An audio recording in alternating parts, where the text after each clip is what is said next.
Hola, ¿qué tal? Yo soy Luisa María Alcalde, actualmente secretaria de Trabajo del Gobierno de México.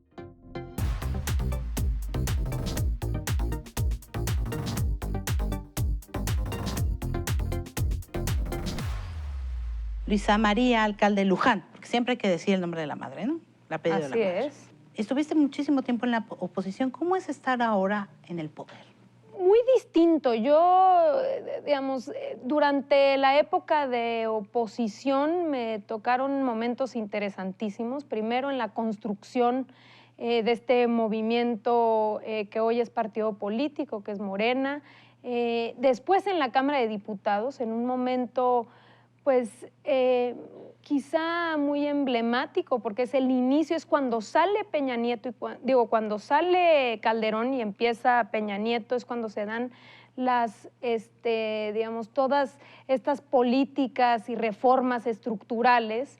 Y en ese sentido fueron etapas, pues, complejas para estar en la oposición, donde difícilmente tenías voz, donde era muy complicado, por lo menos en el ambiente del Congreso, el poder incidir de cualquier manera, no había muchos espacios de diálogo, pero por el otro lado, un espacio muy libre dentro de la propia oposición, porque había pues también digamos, como muchas cosas por qué luchar. Te quiero leer, Luisa María, tú que eres millennial, ¿no? Porque así se les dice a los jóvenes que tienen más o menos tu edad y menos. Un hilo que hizo un investigador que yo admiro mucho, que se llama Leonardo Núñez González, y que puso en Twitter en febrero de este año. Era en el momento en que se estaba dando la controversia, no controversia de las pensiones del IMSS, etcétera. A ver qué te parece y ojalá te arranque una sonrisa, si bien agria como a mí. Entonces, es una conversación, un diálogo simulado entre México y un millennial, ¿no? Entonces dice México: hay controversia por el límite de las pensiones de la generación de transición. Y los millennials dicen: ¿pensiones? Sí, dice México. Eso que ustedes van a pagarse solos con el dinero de su Afore. El millennial dice: ¿Afore? Entonces México dice: sí, un Afore es donde se deposita tu ahorro para el retiro como parte de tus prestaciones. Y los millennials dicen: ¿prestaciones? Claro. Entonces dice México: caramba, bueno, dice otra palabra, ¿no? Son los derechos que tienes por ser un trabajador formal. El millennial dice: ¿formal? Entonces México dice: trabajo formal es cuando tu empleador cumple con la ley y te inscribe en el Seguro Social. Seguro Social. Caramba, dice, ¿qué condiciones trabajas? ¿Cómo no te has muerto? ¿De qué vives? Y los millennials hacen: esto es lo que viven muchos chavos hoy. ¿Cómo le hacemos? La verdad que es todo un deterioro, es decir, es digamos, es el tema pensionario, pero no solamente, No. es un contexto en el cual la simulación se apoderó del mundo del trabajo en muchos sentidos. En la parte colectiva, pues ya lo sabemos, a través de un sindicalismo corporativo donde no hay facilidad para que la gente se organizara y pudiera negociar con el empleador de manera conjunta, los famosos contratos de protección. Y en toda la parte individual, igual, porque justamente ya es un privilegio estar inscrito en el Seguro Social, ¿no? Entonces, sí.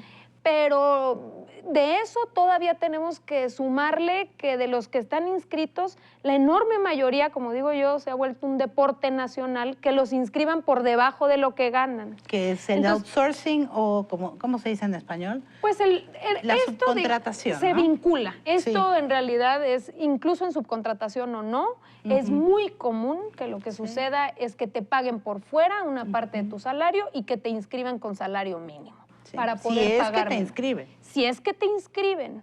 Y todos estos nuevos mecanismos o todas estas nuevas formas de contratación, como la propia subcontratación, como los contratos por honorarios, que han venido como a flexibilizar, ¿no?, las relaciones laborales, pero sin tener las condiciones, pues, de un piso mínimo de bienestar. Entonces, ¿qué sucede frente a esto? Bueno, que tenemos justo muchas mujeres y hombres que sí viven de su trabajo y que trabajan todos los días y que trabajan más de 8 horas. Sí, mucho más. Que no tienen acceso a salud, que no tienen acceso a vivienda y que no están ahorrando para su futuro. Entonces, que estamos de alguna manera digamos, pues un poco como viendo la posibilidad de que esa mujer, ese hombre, cuando se retire después de haber trabajado toda su vida, no va a poder ni siquiera recibir una parte, digamos, lo que ahorró. Entonces, y parte, entiendo, es tratar de regular el outsourcing, que es algo que se está discutiendo en el Senado. Tú has dicho que hay outsourcing bueno y malo, así es. como el colesterol. Exacto. Entonces, ¿Cuál es el bueno y cuál es el malo? Mira, hay del bueno y del justamente como el colesterol. El bueno es, digamos, el que se necesita para que la empresa sea mucho más eficiente o se justifica por su carácter especializado. Y tú has hablado con muchos empresarios al respecto, ¿no? Yo he hablado Tengo entendido que eres como una voz moderada en este debate que hay de todos lados, ¿no? No, mira, yo creo que la subcontratación, cuando se justifica por su carácter especializado, cuando no se utiliza para abaratar la mano de obra, cuando no se utiliza para evadir responsabilidades laborales o fiscales o de seguridad social. Deja y hago un paréntesis. Se calcula que 21,000 millones de pesos anuales pierde el IMSS por esto y que el SAT plantea la pérdida de 324,000 millones de pesos anuales. No, ha sido, te digo, un cáncer que ha crecido. La subcontratación abusiva es una cosa que sinceramente se dejó crecer y sobre todo ha afectado pues directamente a los trabajadores en todo, en reparto de utilidades, en estabilidad en el empleo, derecho de antigüedad. Se utilizan esos esquemas de empresas fachadas, que muchos de ellos no tienen ni siquiera patrimonio, entonces no les puedes ir a exigir el cumplimiento. Es toda una cuestión muy sofisticada que han utilizado pues empresarios que no les importa a la gente y que aparte han sido pues una competencia desleal con los empleadores que sí cumplen. Entonces defraudan a los trabajadores, defraudan al fisco y defraudan obviamente a los institutos de seguridad social. Entonces lo interesante es que de entrada cuando nosotros llegamos a la Secretaría del Trabajo no había habido una sola inspección en materia de subcontratación. Aunque en la ley había candados, no se había hecho absolutamente nada por complicidad, por corrupción, por lo que uno quiera, pero no se hacía cumplir la ley. Ahora tenemos todos unos operativos interesantes, mucho más eficientes entre la Secretaría del Trabajo, el IMSS, el SAT, la Unidad de Inteligencia Financiera, la temida unidad. El Infonavit, todos en conjunto en una mesa sentados planeando la estrategia de estos operativos para poder identificar de manera mucho más eficiente y entonces sí llegar ahí y decir, a ver, tú incumples con la ley, eres patrón para todos los efectos, te regularizas o no hay de otra, o sea, que no haya impunidad. Y hemos sido, la verdad, que bastante eficientes en ese sentido. Jóvenes Construyendo un Futuro. Creo que es un programa que, aunque se le recortó el presupuesto, ha tenido mucho éxito porque saca chavos que no están estudiando, no están trabajando, les enseñan un oficio y ahora están haciendo un plan interesante para garantizar el mes 13. O sea, de ligarlos con empresas. ¿Cómo va eso? Vamos muy bien. La verdad es que ha sido toda una hazaña lo de Jóvenes Construyendo el Futuro, porque de entrada era una necesidad. Tenemos cientos de miles, millones de jóvenes alrededor de este país que no estudian, no trabajan, no porque no quieran, sino por falta de alternativas.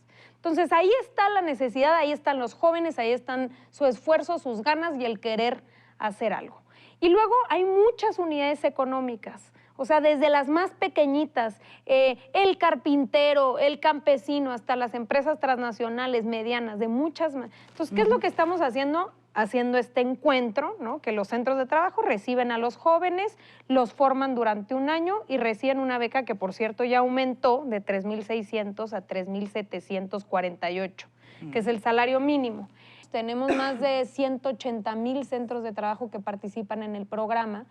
Y ahora, como ya tenemos un año, pues ya se empezaron a graduar algunos aprendices. Tenemos cerca de más de 15,000 jóvenes que ya salieron y que se han colocado en los centros de trabajo y algunos más que ya consiguieron trabajo en otro lado, no donde se capacitaron. O que se autoemplearon. Que se autoemplearon, esa es otra, que quieren regresar al sistema educativo, muchos de ellos quieren regresar a estudiar en la universidad o que están buscando trabajo. Y todos los que están buscando trabajo, nosotros a través del Servicio Nacional de Empleo estamos colaborando con ellos para que a través de las bolsas de empleo puedan encontrar un empleo. Ya. Otra de las cruzadas es la democracia sindical. Tengo seguramente la cifra desactualizada, pero tú me la actualizarás. Se tenían que reformar los estatutos de sindicatos, ¿no? Así es. ¿Cuántos ya llevan reformados? Se tienen que reformar, tienen hasta el 9 de abril para reformar. TikTok. TikTok, para reformar sus estatutos. Mira, en materia federal, que es la parte que nos toca de ir agilizando, ya vamos muy avanzados. Tenemos cerca del 80% de los sindicatos que ya reformaron sus estatutos. Porque tiene que ser un voto personal, libre, directo y secreto. Exacto. Entonces, aquí lo importante es, ¿qué es lo que tienen que reformar? Uno, que todos sus procedimientos para elegir a sus dirigentes tienen que ser democráticos. Es decir, voto personal libre, directo y secreto. Convocatorias abiertas, lugares neutrales, o sea, realmente que los trabajadores y las trabajadoras puedan acudir y decidir quién los representa. Ese es uno. Dos, tiene que ver con la equidad de género, porque tienen que incluir estas cláusulas para que las mujeres estemos representadas también en los comités ejecutivos, en los comités de dirección de los sindicatos. Y por el otro lado también, pues vienen ciertas obligaciones en materia de transparencia y de rendición de cuentas. Entonces tiene hasta el 9 de abril, esa es una pieza de la reforma, que tienen que reformar los estatutos y que tienen un plazo para hacerlo. Pero por el otro lado, lo importante también de esta reforma es que si tenemos nosotros sindicatos, que los trabajadores realmente los elijan, ¿no? Que haya democracia. Entonces vamos a tener sindicatos representativos que realmente puedan defender a los trabajadores, defender los intereses de los trabajadores en las negociaciones colectivas frente a los empleadores. ¿Qué es lo que ha pasado durante muchos años y por qué decimos que hay tantos contratos de protección? Que el sindicato lo elegía el patrón y los trabajadores no elegían absolutamente nada. Entonces, ¿qué es realmente la esencia de la reforma? Es rescatar la negociación colectiva, que exista pues un diálogo auténtico, equilibrios, que podamos hablarnos cada año, cada 2 años en nuestras revisiones, digamos, cuáles son las condiciones de la empresa, qué utilidades hubieron y qué posibilidades hay de, obviamente, también exigir mejores niveles de productividad, pero también qué condiciones hay de mejorar el salario y de mejorar las condiciones de empleo, ¿no? Gracias, Luisa María. Ya se nos acabó el tiempo. ¡Qué pero barbaridad! Bueno, pues ven otro día a acabar de platicar. Claro que sí, encantada. Muchas gracias, muchas gracias. Ustedes no se vayan, hay más de esta entrevista con Luisa María Alcalde Luján. Y como siempre, los espero en Facebook, en Twitter y en Instagram.